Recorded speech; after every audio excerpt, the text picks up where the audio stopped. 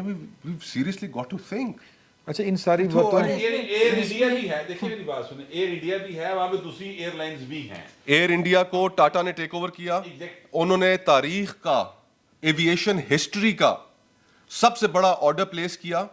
2 aviation industry کے اندر 2 companies ہیں جو ڈومینیٹ کرتی ہیں, ایک بوئنگ اور دوسری ایئر بس.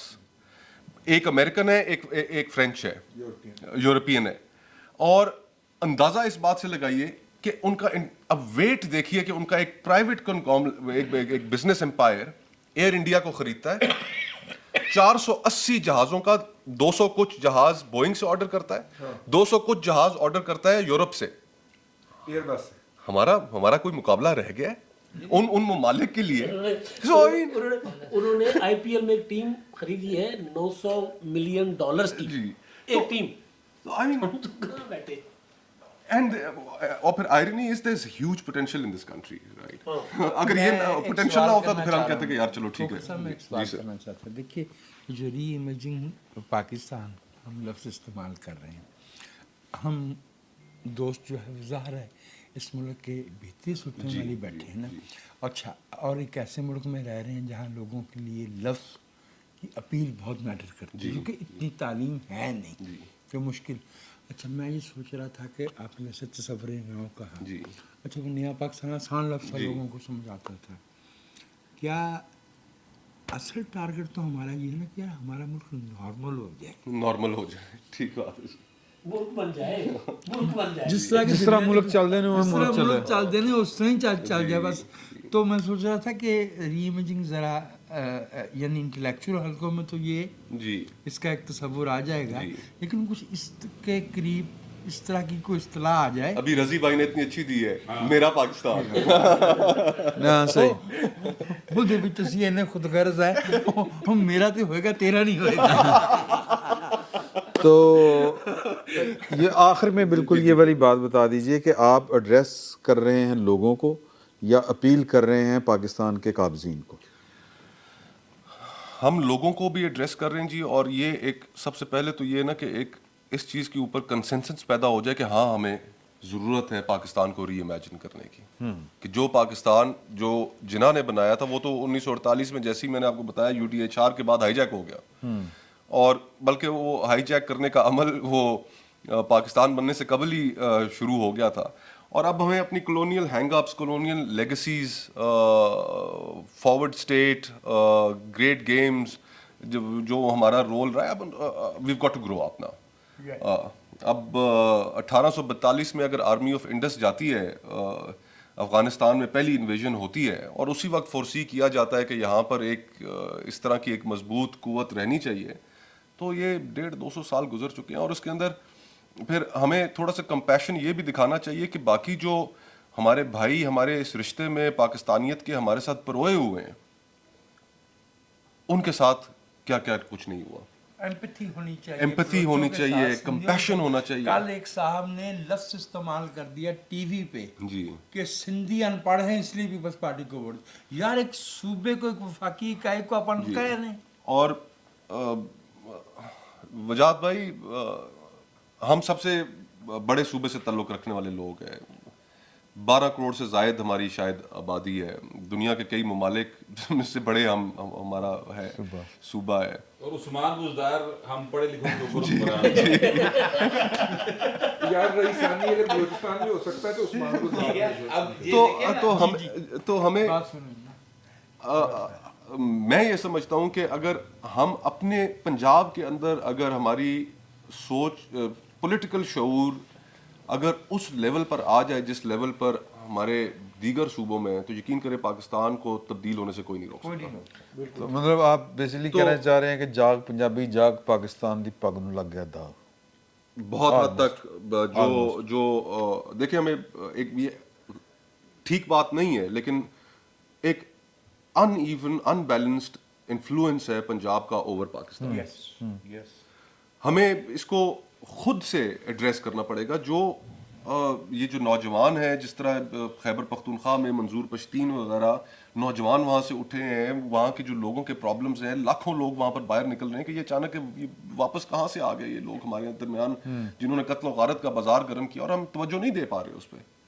I mean, we've got to listen to everyone. دیکھیے پنجاب کو اگر آپ انتظامی بنیاد کے اوپر جیسے سرائکی صوبے کی بات ہوتی ہے, ادھر سے اپر پنجاب کی بات ہوتی ہے, 3 حصوں میں تقسیم کرے چیزیں ٹھیک ہو جائیں گی. بالکل ٹھیک بات. تو ہمیں بہت سی کانورسیشنز کرنے کی ضرورت ہے, اور ابتدا ان کی پنجاب سے ہونی چاہیے, میں یہ سمجھتا ہوں.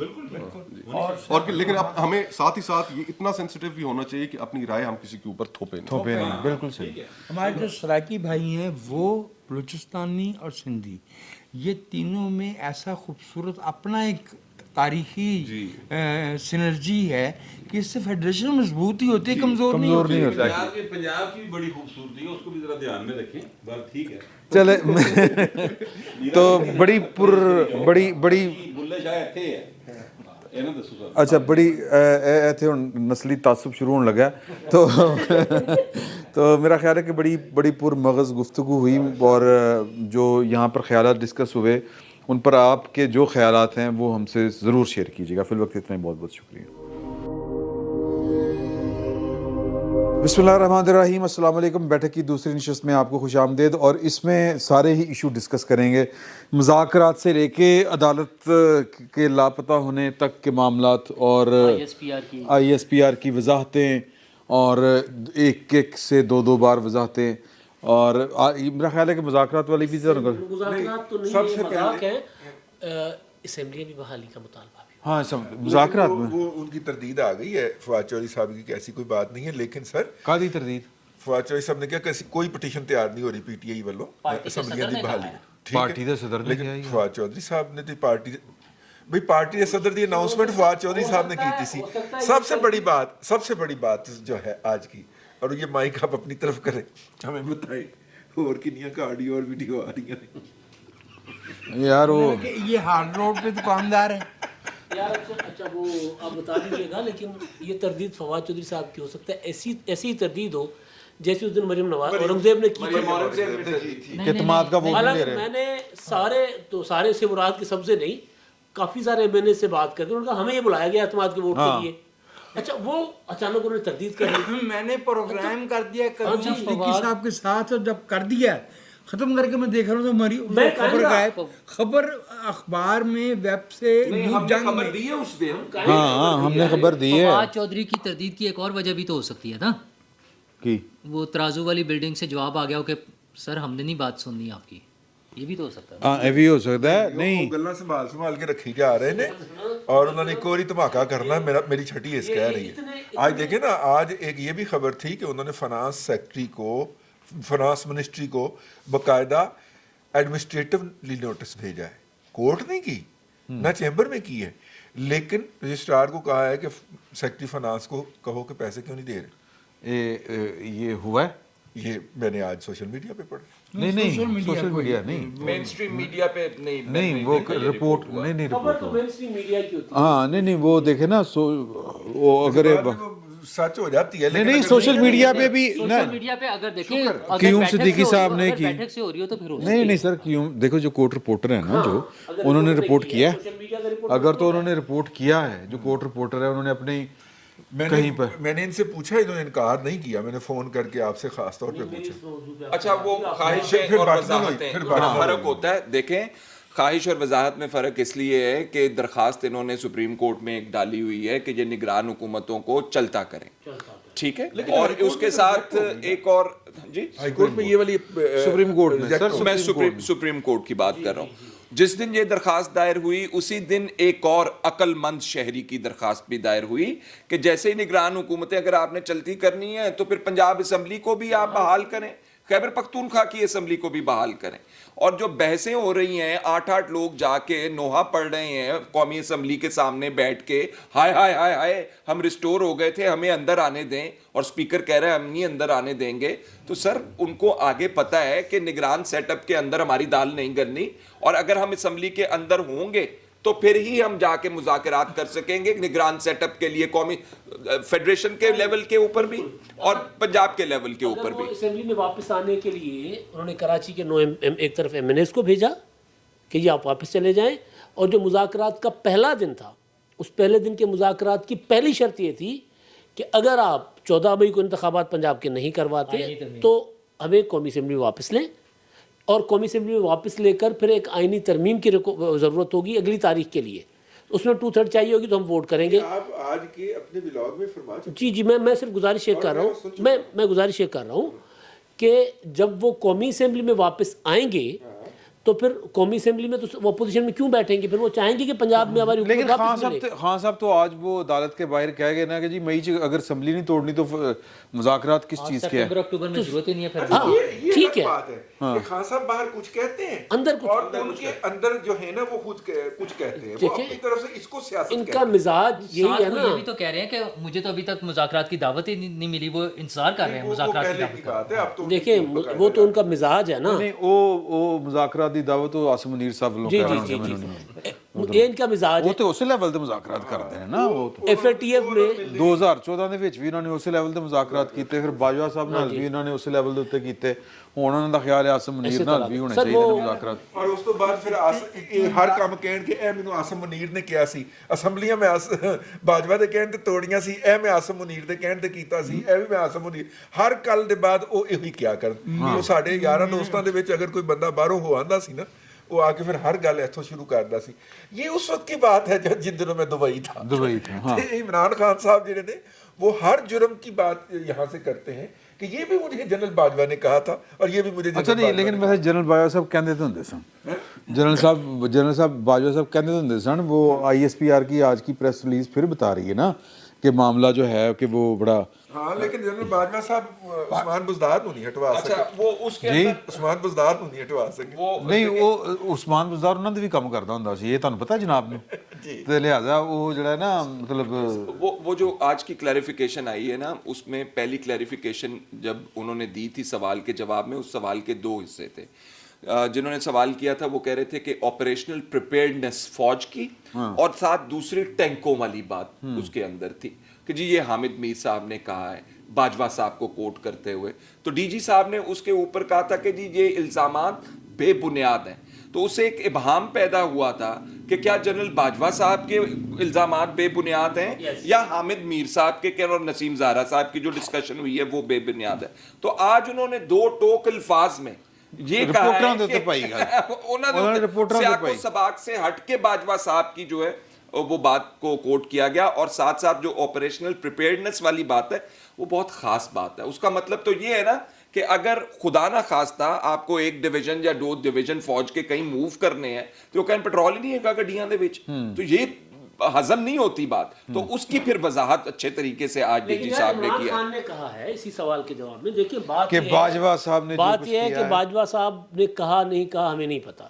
ایک حامد میر صاحب نے بات کی, ایک عمران خان صاحب نے. اچھا عمران خان صاحب کی ہر بات سچ نہیں ہوتی بلکہ زیادہ باتیں جھوٹ ہوتی ہیں, یہ میں کہہ رہا ہوں. لیکن وہ پھر بھی عمران خان کہہ رہے ہیں کہ جی یہ باتیں اگر اگر باجوہ کیا کیا کہتے تھے, میرے پاس بہت کچھ ہے, اگر میں کہوں گا تو انٹرنیشنل نیوز بنے گی. نہیں تو باجوہ صاحب نے سیاق کیوں نہیں کیا؟ سیاق و سباق سے ہٹنے کا مسئلہ یہ ہے کہ حامد میر ہیں, ان کے ساتھ نسیم زہرا بیٹھی ہوئی تھیں 2, اور انہوں نے کہا کہ 25 لوگ وہاں پر تھے.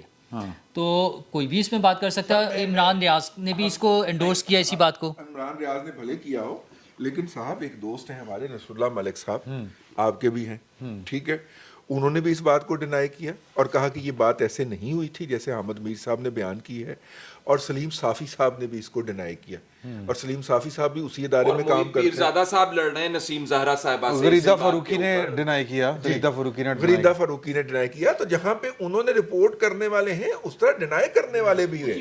ہاں سر آپ کچھ کہہ رہے تھے. ایک بات میں یہ عرض کروں کہ آف دی ریکارڈ میٹنگ 25 لوگوں کے ساتھ نہیں ہوا کرتی. ہاں اتنی معمولی بات جو ہے وہ COAS کو معلوم ہونی چاہیے. ایک انہیں نہیں معلوم. دوسری بات یہ ہے کہ جن خواتین و حضرات کے نام اب سے 2 منٹ پہلے یہاں پہ لیے گئے ہیں وہ سب کے سب دامن یوسف لیے بیٹھے ہیں.